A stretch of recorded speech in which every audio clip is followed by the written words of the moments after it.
This podcast is brought to you by Progressive. Are you thinking more about how to tighten up your budget these days? Drivers who save by switching to Progressive save over $700 on average, and customers can qualify for an average of 6 discounts when they sign up. A little off your rate each month goes a long way. Get a quote today at Progressive.com. Progressive Casualty Insurance Company and Affiliates. National annual average insurance savings by new customers surveyed in 2020. Potential savings will vary. Discounts vary and are not available in all states and situations. Welcome to the Boneyard with Steve Robertson. As always, I am your good friend and host, Steve Robertson, here on the Maroon Friday edition of the Yard. It's after midnight. We've had the ball game against Missouri. Was not a great ball game. The result was good, but we did not play well. We're going to talk about that a little bit more in the show. Got a lot to talk about. We're going to preview the weekend in the SEC, and there's a lot at stake for Mississippi State. We'll also have some announcements later today about the 20 possible regional hosting sites. 16 of those 20 will host a regional. Mississippi State will be one of those 20. Mississippi State will be one of those 16. When they announce the top 8 national seeds, Mississippi State will be one of those 8. So that'll all take care of itself. We just got to keep winning. Now, there's a couple of things that I want to talk about, too, before we get too deep in the show here, because I don't want to glaze over this, because I'm really unhappy about something. And I know many of you probably shared this same displeasure. Listen, this whole thing with the NCAA women's golf thing is a joke. This is an absolute joke. And if you're unfamiliar with what I'm talking about, Mississippi State was in a regional down in Baton Rouge. They were playing at the University Club. They had, and I've done my research on this and talked to people who were there. They had delay, cancellation. Delay, cancellation. And so finally, earlier this week, the course is finally playable. And I'm not going to mention the guy's name or whatever, but basically comes out there and tells everybody, hey, the course is playable, but we don't think it's playable to championship standard, so we're not going to do that. We're not going to play. So you guys that we're on the backside of this regional, your season is over, and the top 6 seeds will advance. And so basically, what it appears is that they didn't want to play a one-day tournament or whatever, because God forbid Mississippi State go in there and upset the apple cart. I mean, our ladies have played exceptionally well down the stretch and played for the SEC tournament championship. People forget that.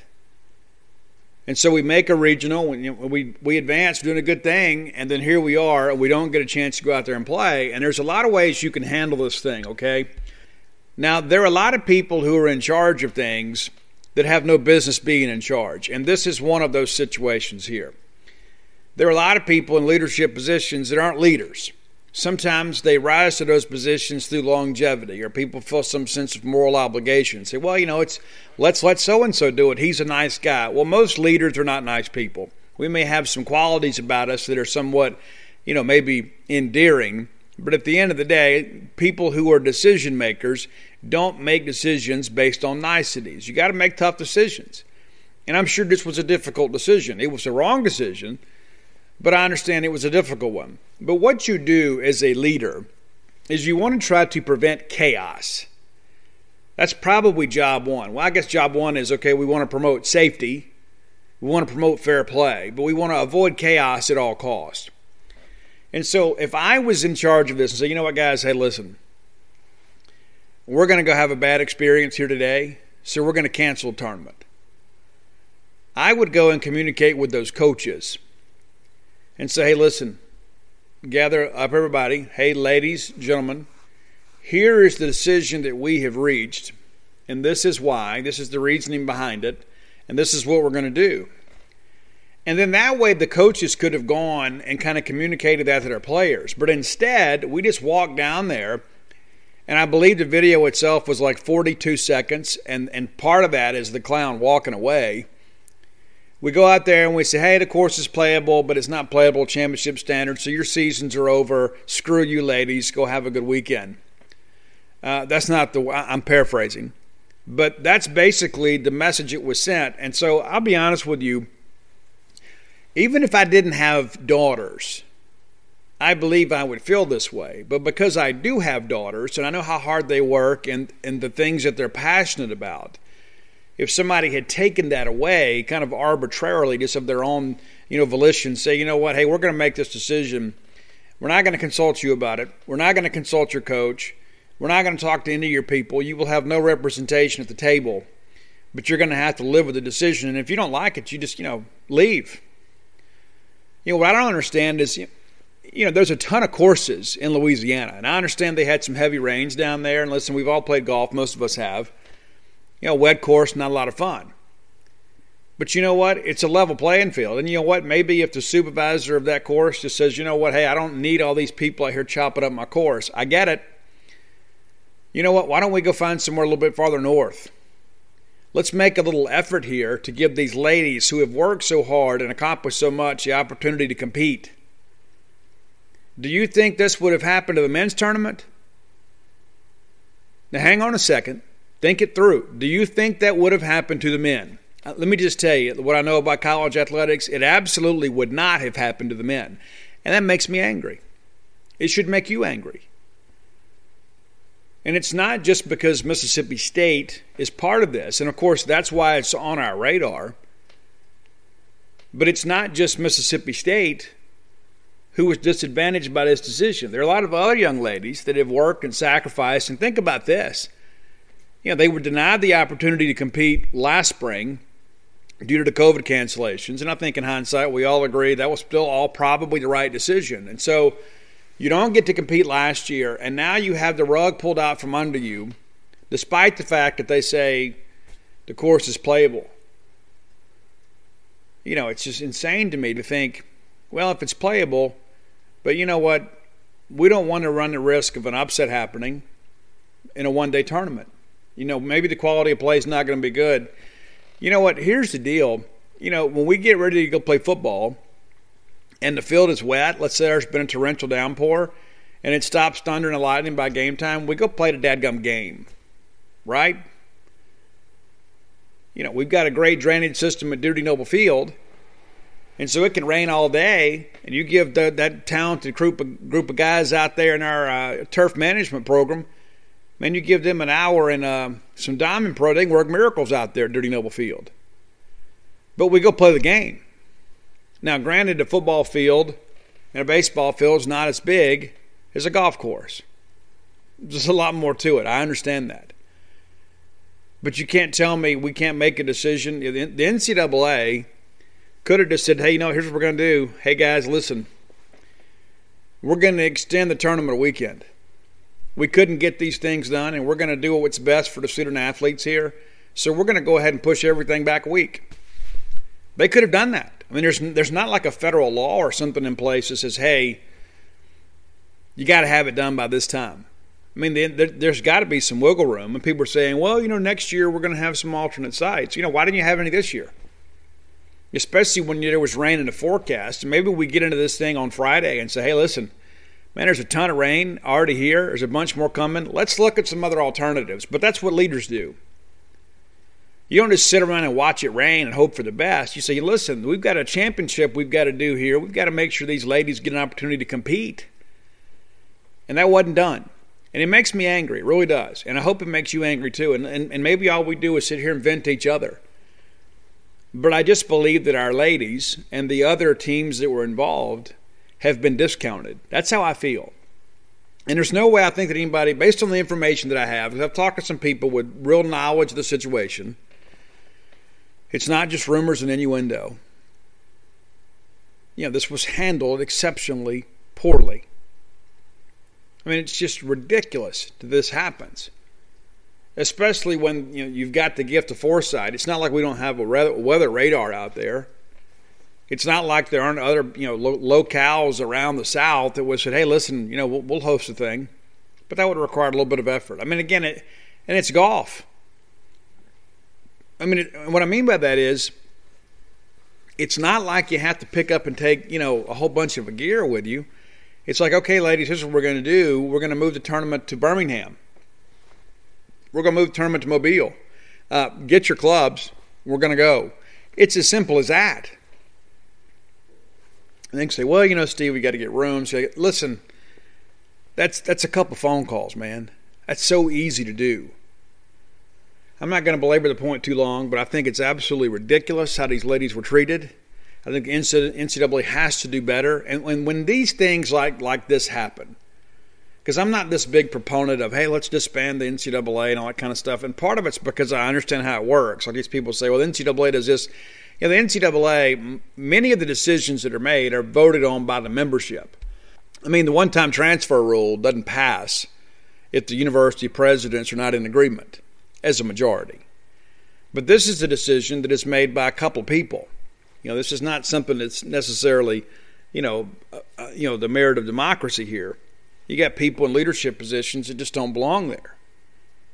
And as a result, student athletes have had to suffer because they're not capable of handling the responsibilities that have been handed out to them. It's ridiculous. And again, I don't know what we can do. I saw some people out there trying to to raise some money or provide some resources for the ladies to go play out in Arizona, not because they can advance. It wouldn't even be an NCAA event, but to give them a chance to have something to maybe end their college careers on a positive note rather than having some dolt walk down some steps, and then as soon as they begin to gripe and complain, he just kind of turns around and puts his back on them and walks away as if they mean absolutely nothing. It's ridiculous, man. It's absolutely ridiculous. But when these things begin to happen, this is when I begin to kind of think, you know what? There's about to be some fracture within the NCAA. There is. Because you've got some people here that, again, have no business being in charge, but also, too, are not putting the student athletes first. And I understand things happen in life. There is injustice in life. There is a disappointment in life. But a lot of this could have been prevented. I mean, you can't stop the rain, but you could have come up with a plan B.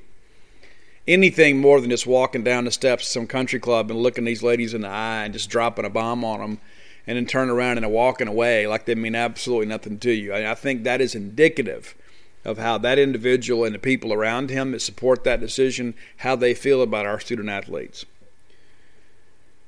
Bulldog Burger Company. Listen, I spoke to John Bean today, and which is always a thrill. John's such a great guy. John's a big listener to the show. Been a long-time sponsor of the show. He wanted me to share with you guys, too. Bulldog Burger Company in Starkville, Tupelo, and now Ridgeland are all hiring. Now, obviously, Starkville and Tupelo are up and running, doing great, okay? Ridgeland, they're staffing that store. So if you are looking for work, or perhaps you're a college student, you're a young person, you've got somebody in your life that says, you know what, I'm ready to get back to work, or I need to get a job, this is a fun company. My nephew Dan worked a couple of years at Bulldog Burger Company. They loved him, and he loved them. He still talks glowingly about his experience at Bulldog Burger Company, and Ian Few was a manager there. Now Ian's going to be managing the location at Ridgeland.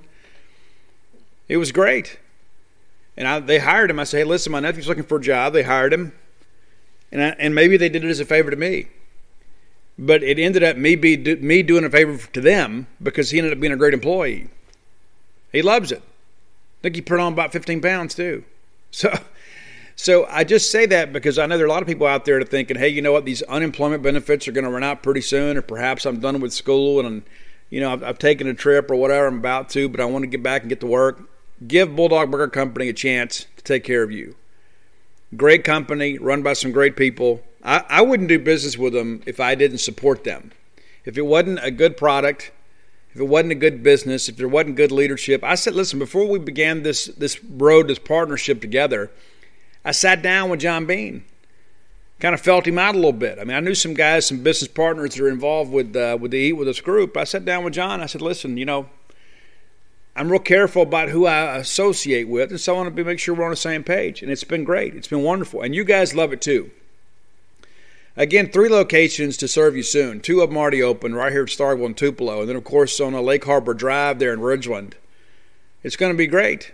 I can't wait for you guys to get that place open, man. I mean, I think you people in Central Mississippi, it's going to become one of those favorite things. And John told me, too, that they're sitting there trying to get things up and going. And you got customers coming by all the time thinking they're open, saying, hey, well, we're ready to get rolling here. It's going to be great. But surely you know somebody that needs a job that would enjoy being a part of the Bulldog Burger Company team. Go check it out. Bulldog Burger Company, the place where people go to meet. MEAT. So Mississippi State won a baseball game on Thursday. Now, many of you are probably thinking, and I love the guys on Twitter that think they know what I'm going to say. So I know Steve's going to sit here and tell you everything's great. Wrong. Call an ambulance, but not for me. For you. So here's the first thing that I'll say. I don't think that we were ready to play. And maybe some of it's because of the whole unique situation of Scott Foxhall. Of course, Scott was ejected from the ball game on Sunday, so he had to sit out tonight's ball game. He'll be back on Friday. And so then Chris Lemonis has got to make the mound visits. And then, usually Scott Foxhall calls every pitch. They let Logan Tanner call the pitches. And Lemonis said the only thing is we probably didn't do enough picks. Started calling those from the dugout. But LT did a good job. But it's a different deal. Anytime that you remove, one gear from the machine, the other ones have to work a little bit harder, and sometimes it kind of runs afoul. And so I don't know if that was a factor, but listen, maybe it was a 7:30 start. I can't tell you. But we weren't ready to play. And I don't say that as an indictment necessarily on a player or a coach. I'll just say, it's kind of a collective complaint. With so much to play for, I expected us to come out a whole lot hungrier. And, maybe it's because we're playing Missouri, and my hope is it's got our attention. But, maybe we go out there and think, these guys won 12 ball games. They're the worst team in the SEC. And then now with the loss tonight, they have been officially eliminated from the field at Hoover. So there's no postseason for them. I mean, listen, let's be honest. It was pretty far-fetched, but there was always the mathematical possibility. Now that has been removed. So let's run through this game. Because I was disappointed, I'll be honest with you. I was disappointed with the effort. Now, Mike Nemeth and I spoke Thursday morning, and it's like, guys, Mike, I'm sitting here looking at these numbers.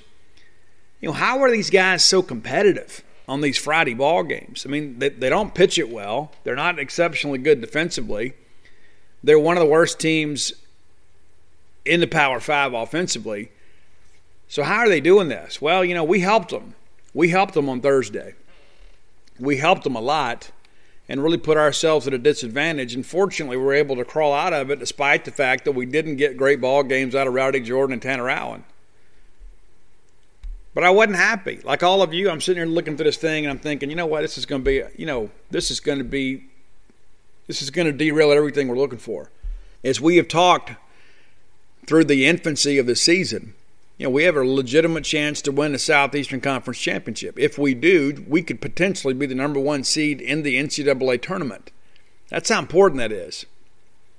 And, of course, the tournament's what matters most. But, along the way, we could get some SEC hardware. And, of course, with the SEC being the number 1 RPI baseball conference and the fact that there's a lot of teams in there in contention, if we end up being the best team in the best conference, well, we got a good chance to be number 1 seed, which we would have, a little bit easier path to Omaha. But listen, there is no easy road once you get there. I mean, that's just the reality of life. There are no bad teams in Omaha. So let's break this thing down.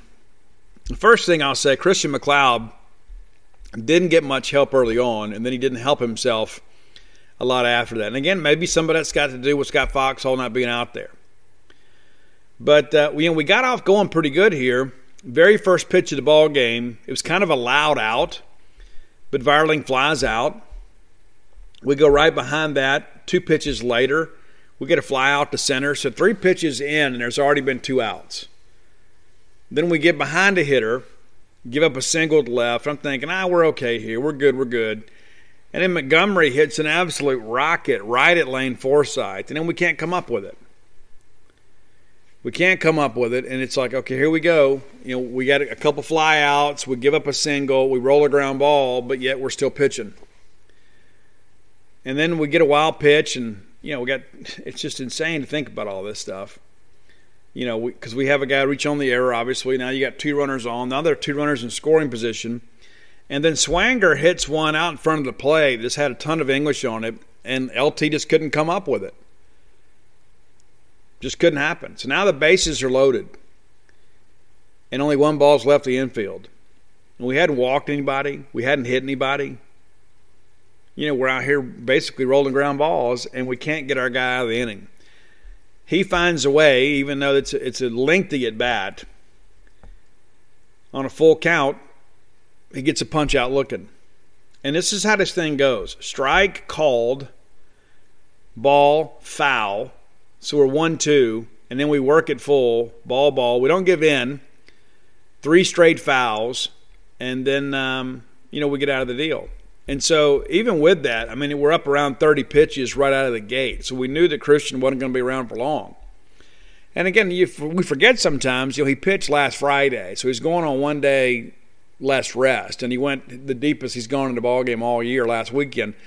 So maybe all those factors kind of come together. But the bottom line is he was not sharp. Probably could have had some help, though, defensively there. Lane makes a play there. I'm not going to throw shade at the kid. He's playing before he was probably expecting to play and playing a lot of innings. And I think defensively he's going to be one of the best shortstops in the country when it's all said and done. But there are times that, we play like a freshman. We do. So here we go in the bottom of the first. And this is where I thought, okay, we're going to go ahead and get these boys handled. Rowdy comes up, gets a single. Again, 2-2 count. Just kind of stays through it, knocks it back through the middle. Allen then doubles to left center. And you're thinking, we got runners at second, third, nobody out. We're going to go ahead and get our legs out from under us and get going. Cam James grounds one to the right side, drives in a run, gets the RBI. Then Luke Hancock singles to right, drives in the other. It's a 10th ball game. Still got runners on, and we ground out, and we get a K swinging there. And it was still pretty good at bat from Scotty DeBrule there. He actually had a pretty good ball game for us, went 2 for 4. Now actually hitting 284, 2 points off his season high. And that was way, way back when we played, I guess, Grambling State. So we get into the second, and even now, it's like, we're getting behind hitters, and it just felt like, things were just not right. We get behind 2-0 today, and he grounds out. Then we walk Peterson on 4 pitches. And then we have, they steal. We throw the ball away. I didn't think Logan had a great night. Wilmsmeyer singles to left. And then the run scores. It's a 2-1 ball game. And then we get we pick a guy off, and we were able to get out of it with a fly out. But, again, it's self-inflicted wounds here. We're getting behind hitters, becoming predictable, and then we don't play good defense. And, some of that too, listen, I like all the highlight quality throws too, but sometimes you just got to make the right play. And I thought we didn't there. Bottom of second, we don't get anything going. We do get Lane Forsythe had an infield hit there. And I think initially it was ruled an error. I thought it was kind of a tough error because it was a sinking line drive. It just kind of ate the shortstop up on the short hop. But he is credited with a single in the end. But, we didn't do much. It's a 2-1 ball game. Things really kind of settled for them at this point. They open up the third with a single to right, and then they single off of Christian. And this is kind of indicative of how his night went. He gets a line drive right at him, gets his glove on it, just can't secure the catch, and then there's no play to be made. We try to get the runner at second, but there was just nothing there. And so they got the leading 2 runners on there, and then we get a fly out. It moves the runner from first to third, and then we get a chance to get out of the deal. Swanger goes to bunt, and this is one of those things that doesn't show in the box score. Christian MacLeod did what you're supposed to do. You're supposed to throw a strike here. You're not supposed to get cute when they're bunting. This stuff drives me absolutely bananas. It's like we overthink it. When you got a guy that's showing bunt early, what you do? You throw a ball up in the zone. You throw a fastball, and you let him bunt it. And he might bunt it right back at you, which is exactly what happened. He pops the bunt up, and then Christian gets it. And you're thinking, okay, as bad as this inning is gone, we got a chance to get out of here. But we don't.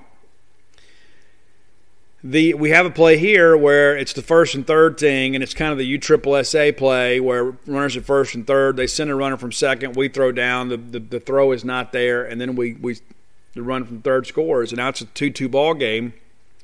But wait, there's more. Then we walk a guy, and then we give up a single, and another run scores, and I really thought they would send the other runner. They may have regret that in hindsight. But it's now a 3-2 ball game. And again, you go back and look at all this stuff, it's just, it's insanity. You give up a couple of hits, and then you get back-to-back outs, and you're one pitch away from getting out of this. We throw a ball into center field, we walk a guy, leave a ball up, and now instead of us being in the dugout with a 2-1 lead, we're down a run. These are the things that get you beat. Now I understand, well, it's part of baseball. Yeah, it's true. You're going to have physical errors. You can't have mental errors. You can't, and we had a couple. Bottom of third, again, we didn't do anything. We get a walk, and a 2-out walk, and they're able to pitch around that. We bring in Brandon Smith, and I'm a Brandon Smith fan. I don't know how everybody else feels about him, but I was there when Brandon tore his UCL against UL Lafayette, I guess in that scrimmage here a couple years ago. This kid's got some bulldog in him, man. This kid's tough. So he comes in and gets a couple of Ks to open it. We get a fly out, and maybe the game is beginning to settle for us. We're still not doing anything offensively. I kept looking at the scoreboard thinking, we got 3 hits this late in the ball game. So bottom of 4, DeBrule grounds out on a bunt and just didn't push it far enough past the pitcher, didn't get it far enough up third baseline. And then Clark grounds out, Forsythe K's looking. And that's one thing I'll say too. I don't ask for any quarter and I offer none. Lane Forsythe takes way too many called third strikes. He absolutely does. Now, I don't know what Gautreaux and Lamonis are telling him, but you can go back and look at box scores yourself. This kid takes way too many called third strikes. We got to be more aggressive out there and got to protect the play, got to extend the at-bat. It happens way too often. And again, I understand he's a freshman, playing right here in the middle of a national championship chase. I get it. I understand it. And I'm not being overly critical of the kid, but it's one of those things that we see regularly. And if I'm a pitcher nowadays, I'm not even going to waste a pitch. I'm going to go right at him. Okay, so top of 5, they get a leadoff double, and then Montgomery grounds out to the shortstop, moves the runner around. I would have taken the runner at third. And I know it's like, well, you want to take a sure out. When you've got a guy crossing your face as you're fielding it, you're probably going to be able to get him. And I don't know if Cam wasn't quite ready for the throw or not. We elected not to go that route and get the lead runner. We throw it on the first, and we get the out there. And then we give up a single at the middle, which allowed the fourth run to score. And I'll be honest, at the time, as anemic as we were offensively, them going up 2 runs felt like 5. I mean, it really did. It felt like we couldn't even get guys on base, and so what are we going to do? Well, fortunately, we got some things figured out. Didn't happen for a little while. Bottom of 5, Braylon Skinner fouls out on an 0-2 pitch behind third. One thing I'll say, too, about Braylon Skinner, and I know you guys are thinking, I'm being real hard on the Bulldogs today. His plate coverage is not good. Now, when I watch him, it's like he is so determined not to get beat in or half. He starts his swing too early, and so he opens up. And then what happens is, they end up throwing a 2-seam fastball, and the arm side action kind of carries it away from the hitter, and he couldn't hit it with a garden rake. And so that's something that will improve in time, just like with Forsythe. Forsythe and Skinner both are still figuring this thing out. Braylon Skinner, the truth of the matter is, if he doesn't get hurt early this year, he's probably that much farther along, obviously. But these guys just need ABs. They need to be able to get to the Cape and that sort of stuff, and they're going to be better as a result. I'm not ready to give up on anybody, but his play coverage is not good. I mean, there are times I look up there and I'll watch his swing, and it's like almost like sometimes it's a very pronounced step away from the plate, and then the bat doesn't cover the plate. I mean, his bat just doesn't stay in his zone very long at times. But he was instrumental in a bat later that really got things going for us. When Rowdy works a big at bat and gets a walk for us, goes to second on the balk, TA flies out to left, and then Cam flies out to center, and the inning's over. Was kind of hoping for a little bit more right there. Top of 6, we bring in Preston Johnson. Preston Johnson had the best outing of his Bulldog career. I'm a Preston Johnson fan. Met his parents. Nice people from right down there in Crystal Springs, Mississippi, right there in the middle of God's country. Right? This is a kid that grew up wanting to play at Mississippi State. Said tonight in postgame, he goes, man, I've wanted to step on that mound since I was 7 years old. And you know what? I think it's a wonderful thing when young people get a chance to go play for their favorite teams. And one of the things I've noticed, too, is every time before he takes them out, he goes up there and he says a little bit of a prayer. He gets on the hill and he starts throwing hellfire and brimstone. And he was absolutely outstanding tonight. Absolutely outstanding. So they pinch hit, and Holt strikes out on 3 pitches. Belt strikes out on 3 pitches. And then Verling, the leadoff hitter, gets down 0-2 and then fouls one off. And then we had a couple we just didn't get a call on. I thought it was a tight zone for both teams. I think we all would probably agree with that. And then we get a strikeout swinging. So he strikes out the side, 2 of those guys on 3 pitches. Phenomenal.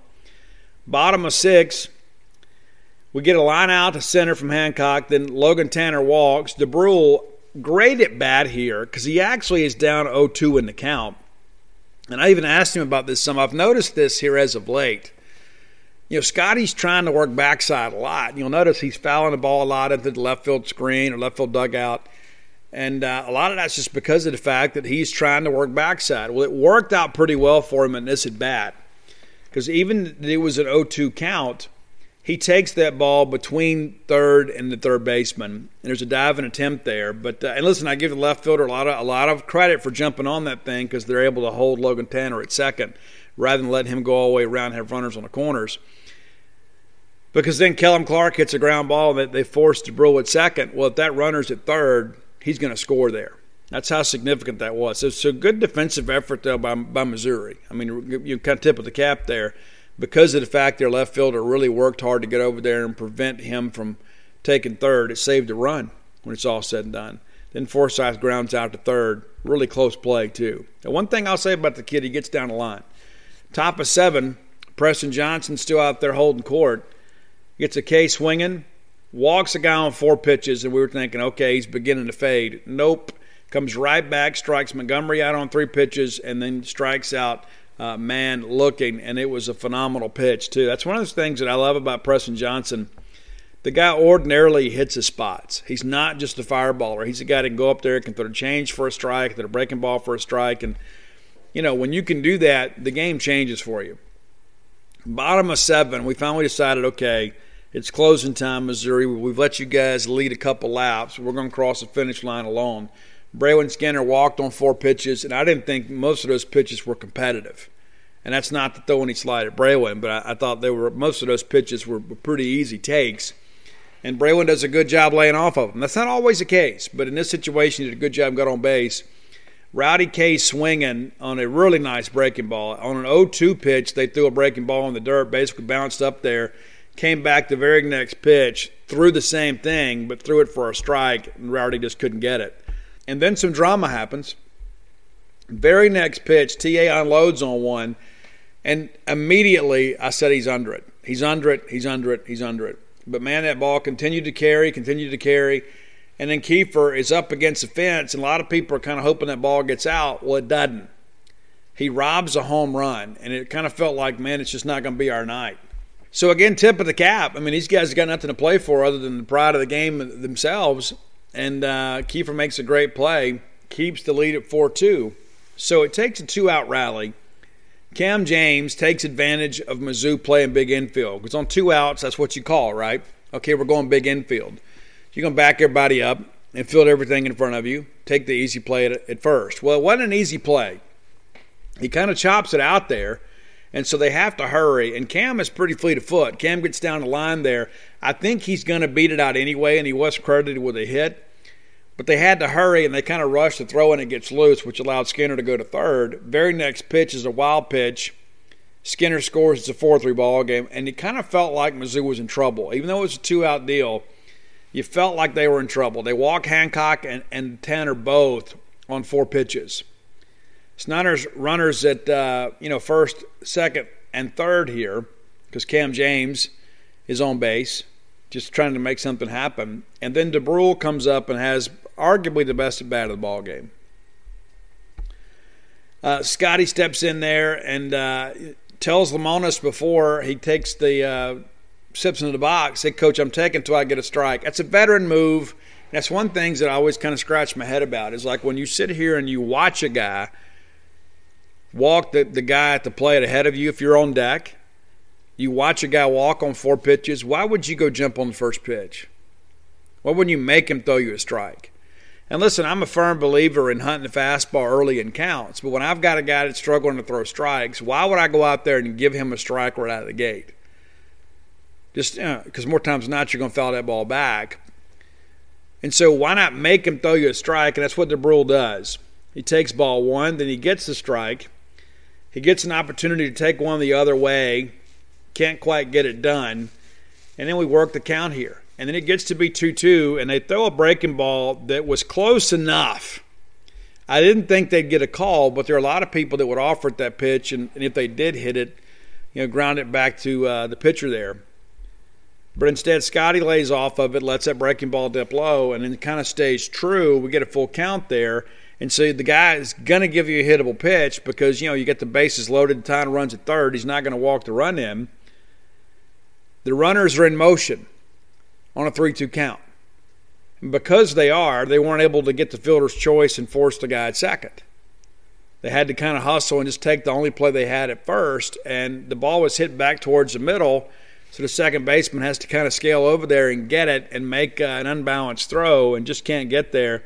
Well, Luke Hancock never slows down. He comes all the way around from second to score on an infield hit, which makes it a 5-4 ball game. And at this point, like all of you, I was thinking, do we bring Preston Johnson back out for one more, or do we go ahead and go with Sims? Well, there was no decision to make for Chris Lamonis. He went ahead and made the call, brings in Landon Sims. And it's filthy, man. I mean, it's just, he's such a bad man. I mean, you watch this stuff over and over and over again, and it's almost like you forget how dominant he can be. He comes out there, and you just really felt like that Missouri had no chance. You get a K swinging, a K swinging, and a K swinging.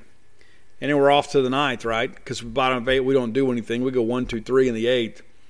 Come back out for the ninth. Belk flies out to left. Off the bat, it kind of felt a little bit uncomfortable.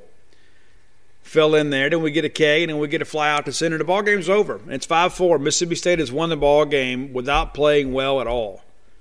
We weren't good. This podcast is brought to you by Progressive. Are you thinking more about how to tighten up your budget these days? Drivers who save by switching to Progressive save over $700 on average, and customers can qualify for an average of 6 discounts when they sign up. A little off your rate each month goes a long way. Get a quote today at Progressive.com. Progressive Casualty Insurance Company and Affiliates. National annual average insurance savings by new customers surveyed in 2020. Potential savings will vary. Discounts vary and are not available in all states and situations.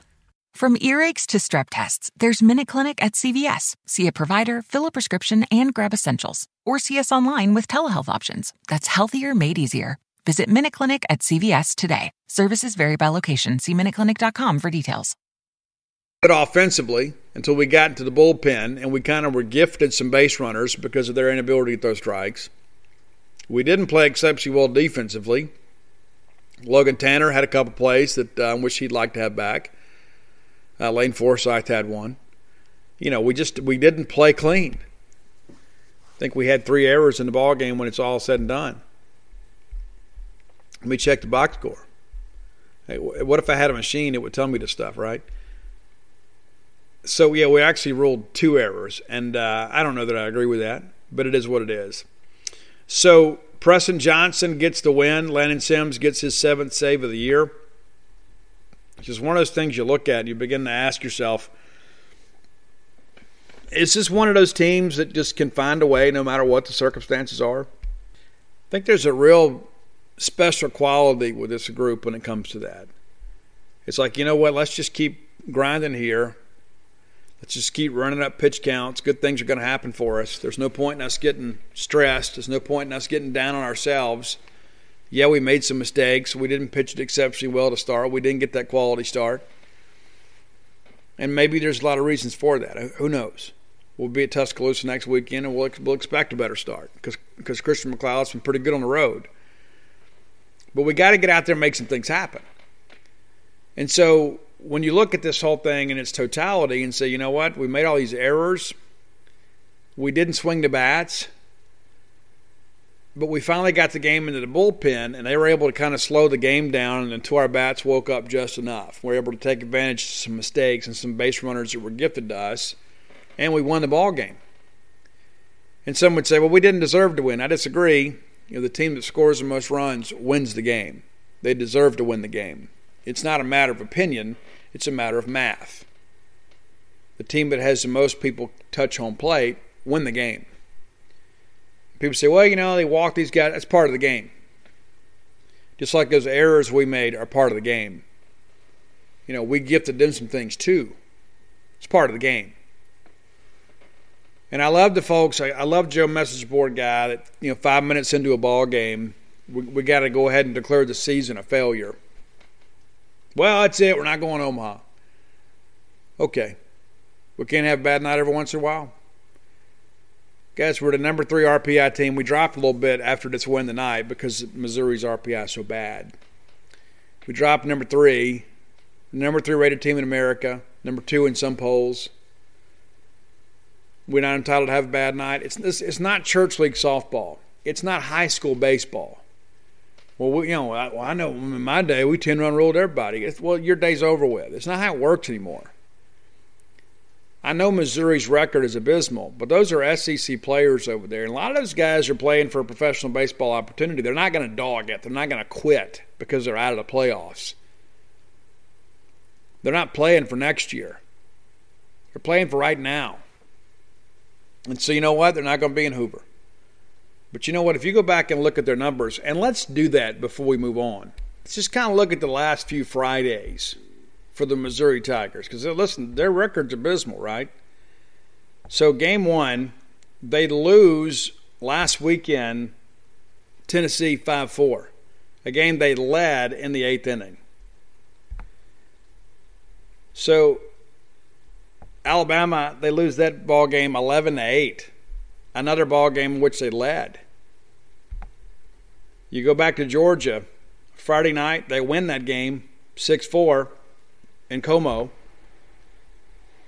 The week before, they lose to Florida 8-5 down in Gainesville. Again, a competitive ball game. The weekend before, they go to Columbia, South Carolina, and they beat the Gamecocks 7-2 on Friday, game 1. And they get blasted in that Thursday game against A&M and bounce back and win the series. And so I say that to say this is a team that has come out ready to go. And that's one of the things that I'll say. Coaching-wise, they probably have picked up on some tendencies. And maybe they're able to kind of go do that on Friday in game 1. And just doesn't have the horses to pull it out the rest of the weekend. But if you look at last weekend, they were so close in that first ball game against Tennessee, and they got blown out in the other 2. That's what I expect to happen the rest of the weekend, to be honest with you. And maybe I'm wrong. Maybe they'll surprise me. But this is a Missouri team. Last week they got up 3-0 on Tennessee. Then it was 3-2, and then it was 3-3, and then 4-3, and then they're trying to close this thing out. Tennessee scores 2 runs in the 8th inning to win the game. Tennessee also expected to be a top 8 national seed. And so if we're going to be critical of Mississippi State, let's be critical of Tennessee too, because they won a game in a similar fashion with the exact same score in game 1 last weekend. Is that fair enough? I mean, let's make sure that we spread our disdain around there evenly. I can't believe we're losing to Missouri. You know what? Tennessee fans were saying the same thing, and then they came back and bounced back and absolutely blew them out the next 2 ball games. This is a wake-up call for us in many respects. We are a great team, but nobody is going to bow down to us because they show up and we got a number next to our name. We got the M over S over on our hats. It's just not how it works, not in college. Everybody's intimidated by that. So we got to be ready to go, and we will be. And I think Will Bednar, that's the thing I love about him being on Saturday. It's like if we can find a way to piece it together on Friday and win that game, I feel confident that Bednar is going to get us the series victory on Saturday. That's just how I feel. And then, we'll see what happens on Sunday. And that's been kind of give or take for us. But, I'm excited about getting back at the ballpark tomorrow. It's another night game, obviously. It's Friday night. Hope you guys can make it out. But this is not a good Missouri team. But it's also a team that hadn't quit on their coach yet. They just don't have much pitching. They threw their best guy tonight. We're going to see some arms this weekend. They're going to be really challenged, really, really challenged. And my hope is we can kind of capitalize on what's in front of us. And I don't subscribe to all this. Oh, it's the most Mississippi State thing ever. because I expect Mississippi State baseball to win. I don't know how you feel, but I expect Mississippi State baseball to win. And I still believe we're very close to our first national championship. Maybe I'm delusional, but that's how I feel. So it's not the most Mississippi State thing ever when we struggle to beat a team on a Friday night. It's difficult to win game one in the SEC, no matter who you're playing. Everybody's got at least one good pitcher. And I thought the kid from Mizzou tonight was pretty strong. I think we can. I mean, if we're fair with ourselves, let's go back and just kind of look at these numbers here real quick, before we move on. Because I know you guys are excited about top 10 lists. But, you go back and you look at the box score here. I mean, so Jacob Cush comes out and gives them 5 innings, 4 hit baseball, 2 runs. He goes 90 pitches. He got elevated there in the first, or he'd have been able to go a little bit longer. We got to Lucas Weinberg's, and he's 1 for 4. And, of course, he had the big tirade in the dugout afterwards. Gives up 3 runs on 3 hits, walks 4, strikes out just 1. Threw 47 pitches in just 1 2/3 of an inning.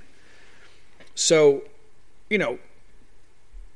I'm eager to see what we do the rest of the weekend. But, they threw their guy tonight. He performed. And we got in the bullpen, and we were able to get by him. And Christian goes 3 innings, allows 6 hits and 2 earned runs, and walks 2 and strikes out 1. It wasn't a great night for him. But, Christian MacLeod is a fly ball guy. That's what he's going to be. He's not like Kendall Graveman. Not going to be that ground ball guy. This guy's going to give up fly balls. That's just kind of how life works with him, because he doesn't have a plus fastball. And then when he can't land that breaking ball for a strike, he has to kind of challenge it with a fastball. So we just got to hope that he can get under a bat angle a little bit and, prevent them from launching the thing out of the ballpark. I'm also a Christian MacLeod fan, but I also understand he has not had the year I expected him to have. And last weekend I thought maybe he turned the corner. He didn't do it. And again, there's a lot of factors involved. Maybe one day's rest makes a difference. Maybe not having a pitching coach makes a difference. I don't know. I'm not going to make excuses for him. We expect more than 3 innings, especially when we're in the middle of trying to chase an SEC championship, right?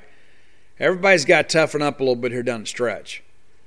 And so we'll see what Will Bednar has for us on Friday. He's also throwing on 1 day less rest, but I think he's going to be he'll be juiced up and ready to go, there's no doubt. And a reminder, too, I think I mentioned earlier in the show, they're going to announce the 20 around noon Eastern on Friday, so 11 Central. Mississippi State's going to be in that mix. And, you can kind of pick out the first dozen or so pretty easily. I do think Ole Miss will be in the 20. I think they deserve to be. Will they host? I don't know about that. I think a lot of it's going to hinge on what happens this weekend with Vanderbilt. Because even though I think Vanderbilt's very vulnerable, I mean, the math is the math. Their team is ranked very high. Their RPI is very high. And so that would be a nice resume booster for Ole Miss, regardless of what everybody's disabled list looks like. That would be a big series win for Ole Miss, who desperately needs it. If I'm not mistaken, they've lost 5 of the last 6 SEC weekends. They have the real possibility of being 3-7 for SEC weekends when it's all said and done. They also could be 5-5. Southern Miss, I expect them to be in the 20. I don't think they let all 3 of us host, but I could see Southern Miss stealing Ole Miss's hosting bid if they continue to win. There's a lot of people out there on the backside of that, the paradigm here. Florida State is a team that is just kind of above average.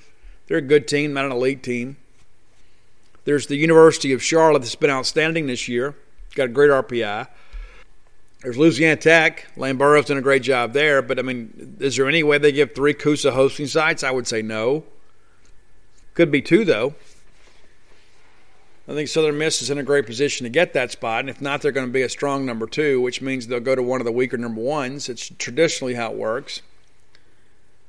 But we'll see how it goes. But that list will come out, and then there'll be a lot of people that are upset. And there'll be a lot of other people, too, that say, yeah, this is what I expected. So 20 approved regional sites will be announced. And then from there, we'll move forward and kind of pare that down to 16 once we get into conference championship weekend. That's how we've done it in the past, right? They've announced the hosting sites. Sometimes they announce the top 8 national seeds. I don't know if it's going to happen until the field is seeded. I don't know, but I think they'll do the regional sites for sure. But we'll all find out together. All right, let's move along here. Today's top 10 list brought to you by JohnnyPacker.com. JohnnyPacker.com, the best place to go buy your sunglasses. Many of you are looking for some stylish frames that maybe aren't available in your traditional stores. Go visit them today at JohnnyPacker.com. You get great quality merchandise at a good price. And we're going to save you a little money too. Use promo code Boneyard. Save 10% off those sunglasses. They fit well on your face. They're not those sunglasses that are so small and tiny that you look like, Donkey Kong wearing Diddy Kong's glasses. You know what I'm talking about. I mean, sometimes glasses just don't sit right on your face. Makes your head look big. That's just not the case with these glasses. And a portion of every purchase goes to the Cystic Fibrosis Foundation. John Packer himself has lived with cystic fibrosis throughout his life and is now doing what he can to help others. You can join that cause by simply buying some sunglasses. Simple as that. Buy some sunglasses, and we're going to save you 10% by using promo code Boneyard. And then in addition to that, a portion of that monies that you pay for those sunglasses are going to go to CF. Pretty outstanding stuff. Today's top 10 list, Stone Temple Pilots. I'm a little surprised we hadn't done this one yet. I had a guy reach out to me on Gene's page, and not everybody wants credit, for the top 10 list. They just want to hear me talk about it. Listen, the thing that I've always loved about STP is I'm a rocker, and I like that driving guitar sound. And my first exposure to them was this hard driving song that actually is number 4 on the list. And I thought, these guys are different, man. There's a lot of people out here in this grunge scene, that everybody feels sorry for themselves. They're staring at their shoes and just waiting for somebody to come by and pick them up and take them to Starbucks. But STP, man, there was some irreverence, especially in that core album, man. They were one of those bands that were kind of like, you know what, take up, whatever you have and follow us, And so Scott Weiland, of course, is a very tortured soul. But I was very sad when Scott Weiland died. I mean, it's one of those things you hope people are doing well. But I began to see these YouTube videos where, Scott Weiland had put another band together, Scott Weiland and the Wildebeest, and they were out touring, and a lot of those videos are very, very sad because Scott's drunk on stage. And, when he joined Velvet Revolver and Slash and Duff McKagan and Matt Sorum and did some things there, there was some hope that there would be some chance of sobriety. And he kind of kept it clean for a while, but then that was not to be. And there are some people that life is simply too hard for. And I think Scott Weiland is one of those people. I think he was a person that was constitutionally incapable of being honest with himself. And the disease of alcoholism finally took his life. And it is unfortunate. He leaves behind, a family and some children. And I remember how awful it was, reading Scott Weiland's, the mother of his children's letter about Scott and about how much that they would miss him. But, how he had mostly been absent in their lives, and that there had been a lot of disappointments all because of alcoholism, that, missing birthdays and missing visitation and things like that. There's just a lot that goes along with that. And it's not just the addict or the alcoholic that suffers. It's everybody that loves them. And so, Scott, wherever you are in the ethos, man, I hope you're good. And so, this is my top 10 list of Stone Temple Pilots. There are a couple songs that did not make the list, but I wanted to kind of give a hat tip to them. Sour Girl was one that kind of had to grow on me a little bit. It's a little bit artsy for me. But Sour Girl didn't make the top 10, but I want to give it an honorable mention. And then the song Out of Time, which is an EP that Stone Temple Pilots recorded with Chester Bennington of Linkin Park. Chester was the lead singer of STP for a little while.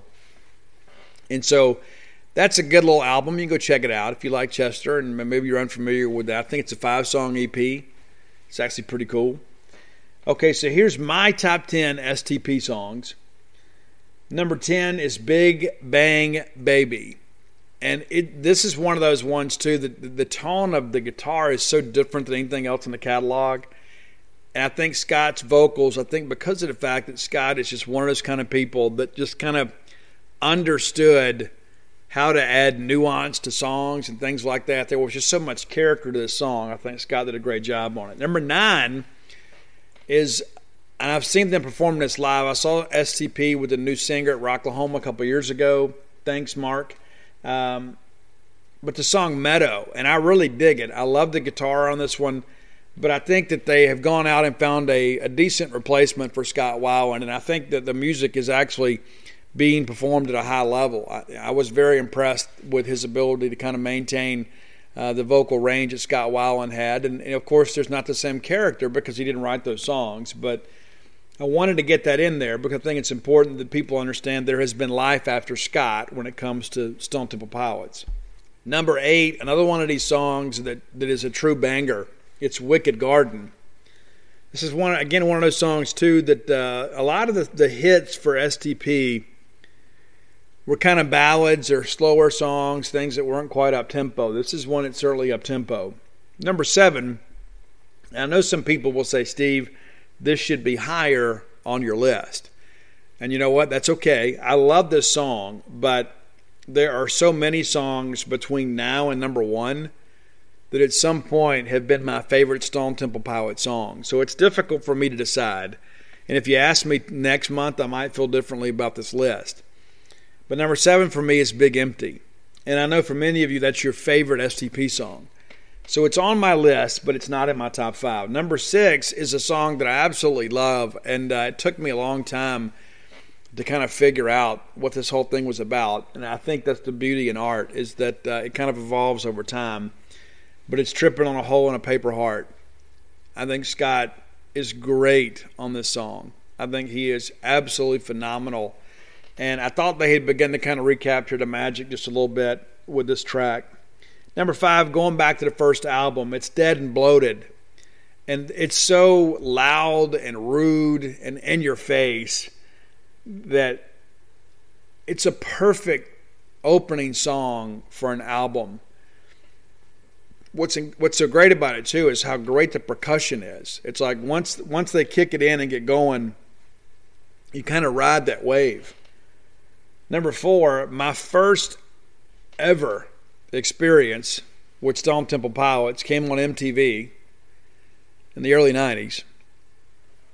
And it is a song that sounded a whole lot like Alice in Chains. And there was a part of me, I thought they were kind of ripping off Alice in Chains. But it's Sex type thing. And it's unlike anything else in the catalog. In some ways, I kind of felt that it was a little bit false advertising. You know, because like there's this hard charging song, and man, those riffs are just killer. And you feel like you're getting punched in the face. It's like, man, this song is just so heavy and so strong. And then everything after that was, kind of dialed back and kind of tuned down. It's a little different. But Sex type thing, I thought, really came out and was a great opening track for them, even though it is pretty unique to the rest of the catalog. Number 3, and I think once we get into the top 3, I think it's just a matter of what we could probably all agree these are probably the top 3 songs. We just got to argue over what order they go in. So here's my offer to you. Number 3 is Creep. Love this song. I think at some point we've all felt like this. Creep is great. Creep is sad. But at the same time, too, Creep is beautiful. Number 2 is Plush. And there's some lyrics in here that are a little bit silly and kind of Nirvana-ish in many ways. It's almost like we kind of take some phrases and kind of throw them against the wall, make this big musical fruit salad out of them and say, here's a hit song. Well, it worked on Plush. And again, musically, this is one of their better songs. And everybody's heard this. Even if you don't remember the name, you've heard the song. But number 1 for me, and to me there's no question, this is the number 1 Stone Temple Pilots song. Robbie Falk would agree with me. We've talked about this before. The number 1 STP song is without a doubt Interstate Love Song. I love the feel of this. I love the vibe of the song. And I love that whole part of leaving on a southern trail. There have been many times that I'll be getting ready to travel home and I put this song on. And I know that's cheesy and corny and whatever, but it's just one of those things that I do. Because I'm ready to get home. And I love being on the road. But I'm also like to be able to come home and sleep in my own bed. And get up in the morning and not have anywhere to be. So Interstate Love Song to me is just that one of the best songs of the decade of the 90s. I just absolutely love the track. I think you will too. So that's my top 10 STP songs. Maybe you disagree. Let me know if you do. If you have ideas for the top 10, let's reach out and let me know. I've had a bunch here this week. I've probably had more this week than I've had in the last couple of weeks, and we're going to get to them. We'll try to get to them next week. And a lot of people said, hey, can you get mine for Friday? Well, listen, I've got some other promises out there, but sometimes people will send one to me, and I get excited about it. I said, this will be a fun one. This was one of them. And one of the things that I'll share with you guys too, and I don't want to spend a lot of time on this, but my version, my copy of Stone Temple Pilots' first album, Core, was bought at Sound Shop by my friend Scott Sorensen, who was an artist in Jackson. And, I knew Scotty long before he was doing anything. He was going to school at Southern Miss and sleeping on my floor when they would close the dorms. But I love Scotty. And I had a chance to reconnect with him later in life, obviously, as, we both began to find some level of success. And it was very rewarding to be his friend. And I would go by Snicky Bean sometimes in Founder, and I wouldn't tell him I'd go pay his tab, just because I didn't want them to cut him off. They always promised me they wouldn't, but I never wanted them to be short of money, and I didn't want him to ever think that he couldn't go in there. But so my buddy Jim, and Jim was my roommate, Jim Winter, and we called him Thermos. But we would go, on payday, we would go to the record store and we would buy a new CD. He would get one, I would get one. Like he would get, Ned's Atomic Dust Bin or Toad the Wet Sprocket and people like that. And, I was getting other stuff. I was getting Rage Against the Machine. I was getting Tool, people like that. And so we would go. And so one day, Scotty wanted to go with us. And Scotty didn't even have a CD player, but he just wanted to join in on the fun. And so he bought Stone Temple Pilots' Core album, and he kept it at my apartment. So whenever he'd come over, he'd say, hey, put my CD on, hear my CD. And I still have it. And it's one of those things, too, that some days I'll be flipping through my CDs, or I'll walk by there, and I'll see it sitting there, and it reminds me of him in a simpler time in life. And so whenever I hear Stone Temple Pilots, it reminds me of my friend Scott Sorensen. And we lost Scotty last year to pancreatic cancer. And of all the friends that I've lost in my life, this was one of the ones that was the most difficult. And so I dedicate this list today to Scott and his memory. And I thank our friend for suggesting this one. So there you go. That's today's top 10 list. All right, let's time to talk a little more baseball. This segment of the show brought to you by Campus Bookmart. Campus Bookmart is outstanding. And again, I got to go by there. I'm going to go by there today. When I'm out riding around, I've been so busy, man. I tell you, it's like my sleep schedule's been off. I got to go see Stan the Man and see if I can't salvage some peanuts. He may have already given them away, and that's okay. It's my own fault for not going by there. I don't know if Stan will have any peanuts for you, but Stan and him have tons of Mississippi State merchandise that you can peruse. And many of you are going to be in town this weekend for the baseball series. Let me encourage you to go by there. It's warming up, and we all need some new summer clothes. We need baseball jerseys. We need baseball hats. Some of us probably even need some baseball pants. Not the Tanner Allen kind of pants, but you know what I'm saying. Maybe we need to get some new shorts. So if you can't make it to town, you can visit Campus Bookmart at campusbookmart.net. And by being a loyal Boneyard listener, I'll give you a phrase that pays. That is BSR, which stands for Beautiful Steve Robertson. And that'll get you free shipping on all orders over $50. Any order less than $50, absolutely incomplete. Miss Kathy Brown's did a great job merchandising that store. You're going to find a lot of things you like there. Again, that's campusbookmart.net. All right, let's look at the rest of the league. We have a vested interest in a lot of these games. It's not as simple as, okay, we just got to take care of ourselves. Listen, if we want to win the SEC, we've got to get some help somewhere. So let's pull these schedules up, and I'm going to give you an idea of what I expect to happen. Listen, this time of year, anything can happen. So don't hold me to it. But so here is, of course, Mississippi State, the only game in the SEC played on Thursday. And fortunately, we won the ball game. All right, so here are the series that we're all kind of looking forward to. This Arkansas and Tennessee series, absolutely imperative that Mississippi State gets a split there. Arkansas, Tennessee currently tied for first place in the SEC. And so if we get a split and we sweep, then we're going to pick up a game on one of these teams and 2 on the other. So if they split and we sweep, good chance we're in first place come Sunday with 1 weekend to go in a very winnable road series on tap. Georgia is at Florida. I don't think anybody here really bothers us. Florida, of course, is trying to play their way into a hosting situation. They need to win the series. They need to win it big. Florida's gotten hot down the stretch. They're going to be tough, man. I mean, they're a team that's kind of figuring out, okay, we're getting to play at our potential. Let's go get what we feel like is rightfully ours. South Carolina's at Kentucky, and again, this one didn't really affect us.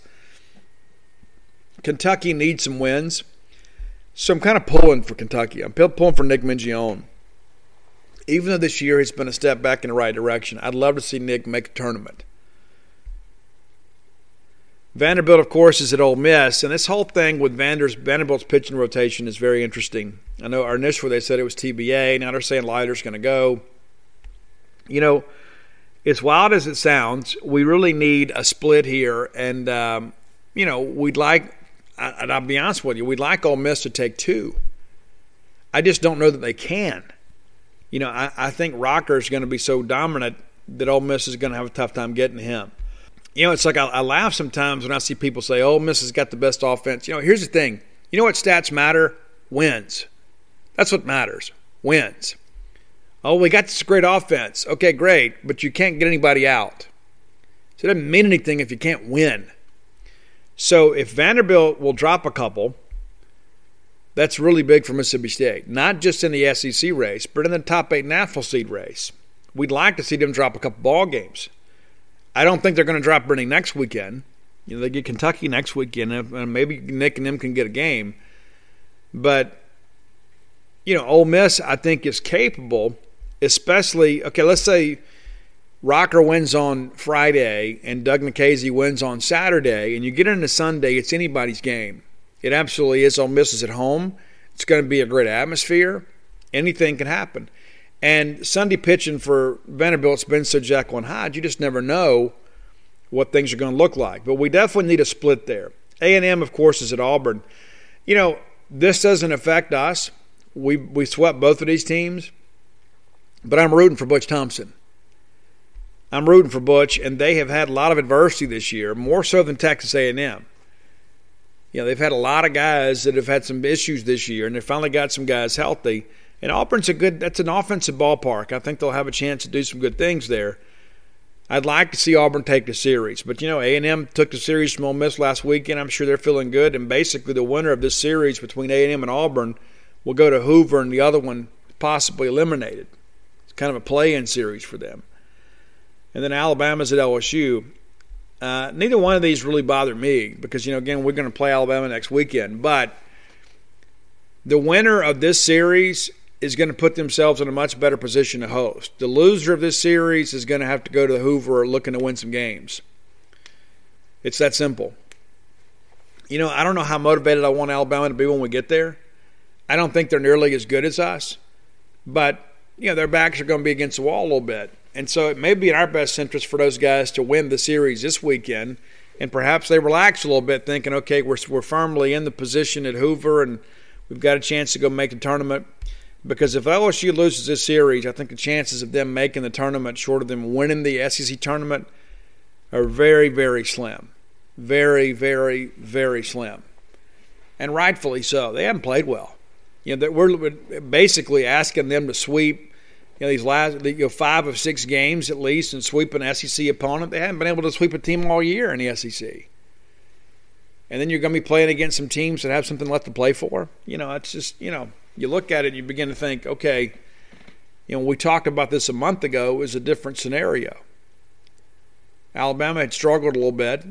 A&M had really struggled. Now A&M has won a series and they could win another one. And so by the time LSU gets down there to play those guys, A&M may feel like, hey, we've righted the ship a little bit. Then we think about this. Let's say A&M obviously has taken 2 out of 3 from Ole Miss. Let's say they win a series this weekend, and then they win a series against LSU at home. They close out having won 3 in a row. They get to Hoover. Do you really want to play those guys? They're not going to make the tournament short of winning the SEC tournament. But, they're getting hot late, and they could ruin somebody's season. They could really change things in Hoover once we get out there. I mean, they really can. We did a great job against them. We pitched it really well. Give Scott Fox a lot of credit for putting a great game plan together. But I don't think you can sleep on A&M if they win these last two series, and they're certainly capable of doing that. They're playing two teams that have really struggled this year in the West, kind of like them. So it's kind of an even playing field. But that's what's so crazy, too. This race for the 12th spot in Hoover is pretty hotly contested, too. And so there's a lot of people out there with a vested interest in what happens this weekend. And so, again, let's take a quick look at the standings before we move on, talk a little football recruiting, look at the SEC standings. We know kind of how it affects us right now. We just simply have to win and let the traffic clear in front of us and hope nobody else sweeps. Tennessee and Arkansas 17-7 in the league. Mississippi State now 17-8. Vanderbilt 16-7. And then Florida 15-9. And so those are the teams that are really still kind of in contention. Florida, of course, 2 games out of first place. That's going to be difficult to make up with 6. Outside of that, there's nobody really that's going to be able to win the league. Carolina 12-12. Ole Miss 14-10. Ole Miss got a good chance to finish maybe 16-14. I mean, they really do. Could be 15-15 too. I mean, you just never know what to expect from Vandy or Georgia, and Georgia just lost another pitcher to injury. But again, Scott Strickland's team's always pitched it pretty well, and Ole Miss has been so bad on the road. Kentucky 11-13, Alabama 11-12, and of course they're short a game because the Vandy series got shortened last weekend. Georgia also 11-13. And then we get down to LSU 9-15. They probably feel like they're safe in Hoover. They get swept this weekend, it might be a completely different scenario. They may be playing for their tournament lives next weekend. A&M 7-17, Auburn 6-18, and in Missouri at the bottom of the pack 5-20. And so that's what the standings look like today, and you kind of know your rooting interest. And basically it's as simple as this: is you'd love for Vanderbilt to lose a couple ball games.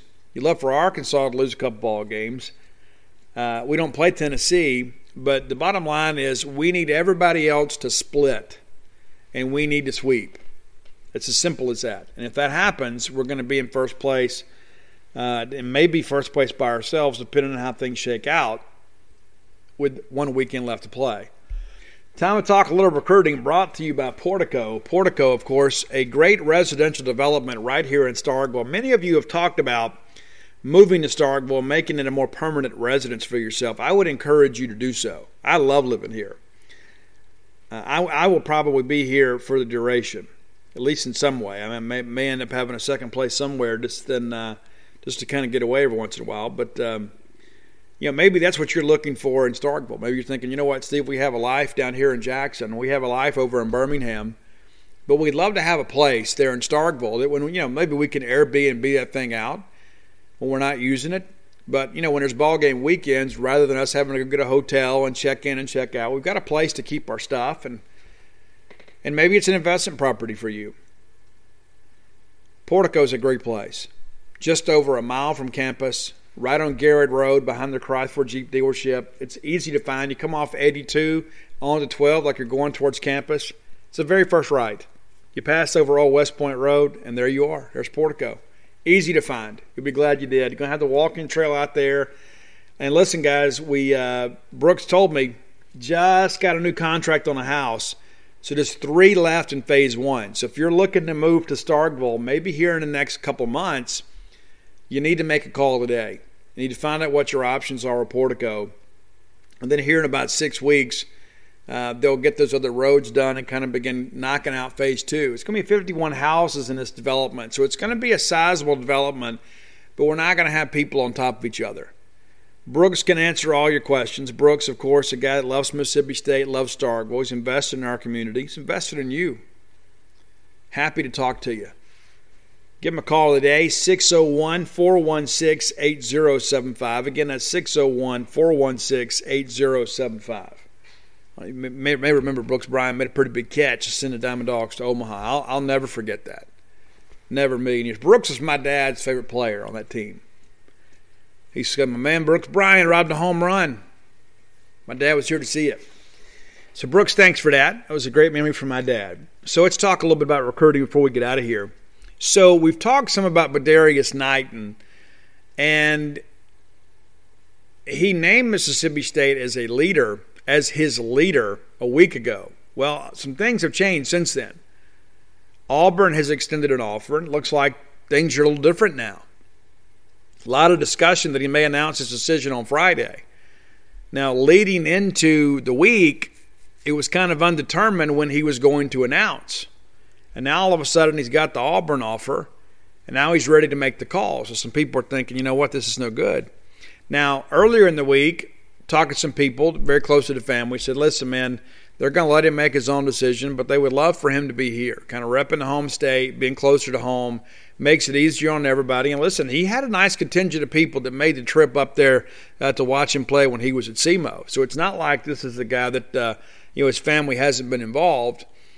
But I was told they're going to let him make his own decision, and rightfully so. But that he was the guy that the family would love for him to be closer to home. So if we don't get him, it's going to be another one of those deals where it's like, man, what is the portal is being so incredibly unkind to us?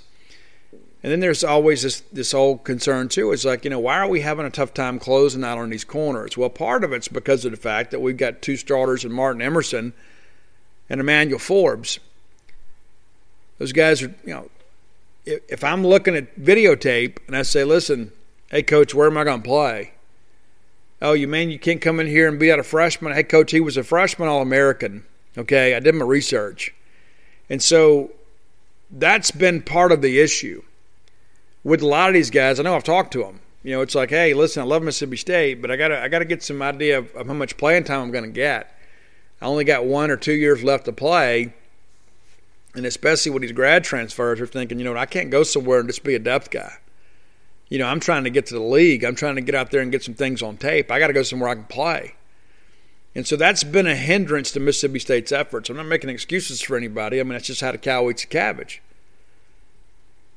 And so then there's the whole aspect, too, of, what do you do with the two blue shirt kids that are out there right now? There's Travian Hargrove, of course, and William Hardrick.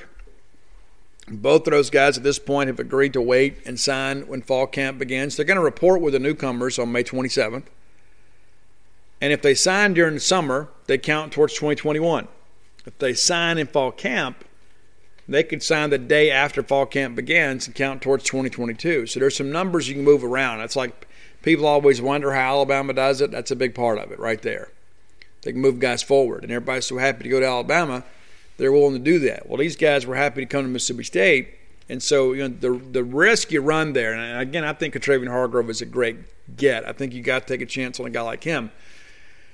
But, there's always going to be guys that you want in the next class, always. And you're going to wish you had spots for them. But as it stands right now, State has 11 verbal commitments for 2022. And then you add the blue shirts in, that's 13. So you only got a dozen spots left to fill.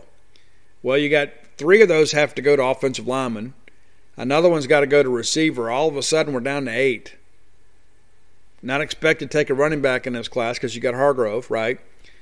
Well, we get on the other side of the ball. We got to take a full defensive line. That's 4. Looking to take 1 or 2 more linebackers. Well, all of a sudden, that takes you down to at least 3, maybe 2. And then you're going to take Trent Singleton. All of a sudden, you're down to 1. What am I going to do? So it's like the numbers are already kind of allocated for. You start running these numbers down for defense, and it's like, you've already gotten 4 of your guys on offense. You're going to take another receiver, and you're going to take 3 offensive linemen. So you've got 8 more to use on defense, and you got to sign a full defensive line. You start thinking, okay, well Trent Singleton's coming. Well, that takes a spot. We hope Stone Blanton's coming. Well, that takes a spot. And so then you start running through the numbers here, and you realize there's already a numbers crunch. Already. And it's just May 14th. Those are the things that you look at and you begin to kind of ask yourself, wait a minute now, how did we get to this point? We've got off to a good start. We've got to get off to a good finish now. And so those are the things that I think it's important to kind of remember as we get into these summer camps, there are going to be new guys that emerge. There are going to be other new names you're going to be excited about. And listen, there's some new in-state guys that are beginning to garner some offers too. They could end up on the Mississippi State recruiting radar as well. So only about a dozen spots left to work with. And, then you can kind of question the wisdom and the blue shirting if you want to. I still contend to you, I think Contravian Hargrove could be a difference maker for Mississippi State. He wasn't 100% last year healthy, and you can see it on his film. But I tell you, when he is in good health, he's an outstanding player. I want to thank you guys, too. So many of you have already pre-ordered Blooms of Oleander. That's my newest book. It is available at this point for pre-order through Amazon, booksamillion.com, barnesandnoble.com. And anywhere reputable books are sold. You can also call your local bookstore, and they can order it for you. They can find Blooms of Oleander. It's through Ingram, and then they'll know what to do from there. If you're looking for personalized or signed copies, let me encourage you to contact the fine folks at Book Martin Cafe here in Starkville. Miss Carolyn will take your order. They'll get it all taken care of, and then when the book is released on June 7th, she'll send you your signed copies. And so many of you have contacted me and say, hey, Steve, I'm going to order this on Amazon, and then when I see you, I'll have you sign it. Well, there's no guarantee because I'm only going to do a handful. I'm going to do about 10 signings a summer. And so if it's important to you to have a signed, personalized copy, the best thing to do is to kind of take care of that through Book Martin Cafe.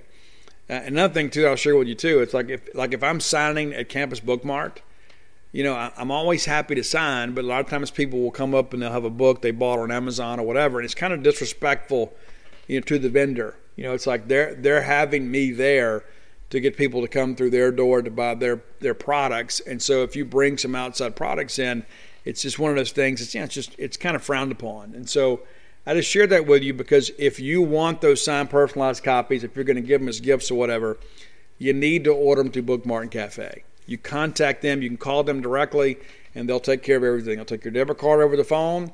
They'll go ahead and get your book on order, and she's already ordered, a few hundred copies of this book, and so they're going to have supplies for you. But I would encourage you not to wait because for those of you that don't recall, like when we did Flim Flam, the very first book signing I did was at Book Martin Cafe. We sold about 300 books that day, the first day. So I don't know how things are going to progress with this one. I don't expect the same type of numbers, but there needs to be a little bit of urgency in what we're doing. If you're looking for the other books, you can find them at alphadogsthebook.com. That's DAWGS. You can find Flim Flam, Stark Villains, and Alpha Dogs right there. And you go through the website, and I sign all those books. So just whatever you want, you can put signing instructions on. And Father's Day is coming up. Many of you are thinking, hey, what do I get, Dad? You know what? Get him some great reading material. And I believe that's what I provided for you. So you can go take care of that. Right there. And if you're looking for Stark Villains gear, maybe that's the way you go. Maybe Dad wants a hoodie. Maybe Dad wants a new T-shirt. Go to starkvillains.com. You can rep the brand with pride.